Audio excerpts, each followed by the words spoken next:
د کندوز د امنیه قومندانۍ اړوند د نشهیي توکو پر وړاندې د مبارزې مدیریت سرتیرو په دې ولایت کې 6 تنه د نشهیي توکو د پیر او پلور په تور نیولي دي. د امنیه قومندانۍ چارواکي وایي دا کسان د ښار له بېلابېلو سیمو نیول شوي او تر لومړنیو څېړنو وروسته یې جرمي دوسیې عدلي او قضایي ارګانونو ته سپارل کیږي. تاسو ولیدل چې د کندوز ولایت امنیه قومندانۍ اړوند د نشهیي توکو پر وړاندې د مبارزې مدیریت 6 تنه مظنونین نیولي. نو په همدې اساس موږ د کندوز ولایت مجاهد پروره ولسونو ته ډاډ او اطمینان ورکوو. هغه کسان چې دغه مخدره توکي زموږ په هېوادوالو باندې پلوري هغه به ونیسو او د قانون منګولو ته به یې سپارو.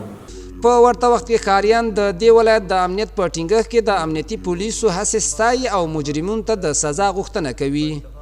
دا کسان په داسې حال کې نیول شوي دي چې په دې وروستیو میاشتو کې د جنایي جرمونو په شمیر کې کموالی راغلی دی او په کندوز کې امنیتي ځواکونو د خلکو د ژوند او مال د خوندیتوب په تړاو تر بل هر وخت خپل امنیتي هلې ځلې لا ګړندۍ کړي دي.